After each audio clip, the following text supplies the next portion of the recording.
जी बेटा, अब देखें क्वेश्चन नंबर 8। ये जो क्वेश्चन नंबर 8 है ना, वैसे ही वही मेजरमेंट्स हैं in a triangle A B C. A is equal 17 centimetre, B 15 centimetre, C 8 centimetre, जो यहाँ पे थी, जो 7 में थी। लेकिन वहाँ एंगल ए पूछा है, यहाँ एंगल बी पूछा है। ये ठीक है, मैंने उसी तरह से डायग्राम बनाई है, देखें। तो ये वाला एंगल हमने फाइंड आउट करना है। अच्छा, अब यहाँ पर भी हम पहले ये चेक कर लेंगे कि अगर तो ये राइट एंगल ट्रायंगल है तो वही ट्रिग्नोमेट्रिक रेशियोज हम इस्तेमाल करेंगे। ठीक है, कॉस पर और टेन और वो जो साइन वाली वही, ठीक है, तो हम उससे हम निकाल सकते हैं। तो इसके लिए वही चीज़ पहले यूज़ की है। पहले हम सोल्यूशन इसका कि पहले using the converse of Pythagoras theorem, using the converse of Pythagoras theorem हमने देखो ग्रेटर साइड का स्क्वायर एक तरफ लेकर बाकी दो साइड्स के स्क्वायर को सम लिया। अब देखो ये जब हल किया तो दोनों साइड इक्वल आ गई, वेरीफाई हो गया कि ये एक राइट एंगल ट्रायंगल है। अब ये राइट एंगल ट्रायंगल है तो अब देखो जो ग्रेटर साइड होगी उसका अपोजिट एंगल ही ग्रेटर होगा। तो राइट एंगल ट्रायंगल के अंदर ग्रेटर एंगल हमेशा 90 डिग्री का होता है। तो ग्रेटर साइड जो है यहाँ पर हमारे पास, क्योंकि कौन सी है जी ग्रेटर साइड?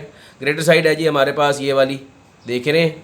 ग्रेटर साइड जो है वो हमारे पास कौन सी है जी? ये ए। इसकी अपोजिट एंगल ये वाला आपके पास ए आ रहा है। ठीक है, तो ये पता चल गया ये 90 डिग्री का एंगल यहाँ पर है। ठीक है जी, अब हमने ये एंगल मालूम करना है। तो अब हम देखें भी ये है, ये सारा मैंने इसलिए लिख दिया है, right angle triangle as longer side is greater angle opposite to it, so measurement angle A is 90 degree. अब हम इस राइट एंगल ट्रायंगल के अंदर वो ट्रिग्नोमेट्रिक रेशियो यूज़ करते हैं। हमने ये मालूम करना है ये वाला एंगल। ठीक है, तो ये एंगल इसकी अपोजिट साइड ये है। तो हमारे पास एक फार्मूला होता है जो ट्रिग्नोमेट्रिक रेशियो में हम कॉस यूज़ कर सकते हैं। कॉस क्या होता है? कॉस थीटा जो होता है वो बराबर होता है perpendicular over hypotenuse, sorry base over hypotenuse. Cos जो होता है बेस ओवर हाइपोटेन्यूज के बराबर होता है। ठीक है, तो हम यहाँ पे वो यूज़ कर सकते हैं। हम कॉस भी यूज़ कर सकते हैं, साइन भी यूज़ करते हैं, जिससे मर्जी से ही कर लें। ठीक है, अगर हम साइन यूज़ करेंगे ना तो फिर क्या होगा, साइन यूज़ करने के लिए हमें इस्तेमाल करना पड़ेगा साइन भी, कॉस भी, टेन भी, क्योंकि तीनों साइड हमें पता है। ठीक है, तो हम साइन का आपको पता है साइन बराबर होता है परपेंडिकुलर ओवर हाइपोटेन्यूज, और कॉस होता है बेस ओवर हाइपोटेन्यूज, और टेन होता है परपेंडिकुलर ओवर बेस। तो जो मर्जी आप ट्रिग्नोमेट्रिक रेशियो यूज़ करें तो आप उससे निकाल सकते हैं। तो हम लेते हैं जी यहाँ पे in right angle triangle A B C, ये हमें पता चल गया। तो अब हम ले लेते हैं जी कॉस, ले लेते हैं cos angle B, cos angle B ले लेते हैं। तो कॉस एंगल बी जो है वो कॉस बी, कॉस किसके बराबर होता है? Base over hypotenuse, base over hypotenuse. ठीक है जी, यहाँ पे बेस 8 है, वैल्यूज पुट कर देते हैं जी। बेस है 8 और हाइपोटेन्यूज 17 है।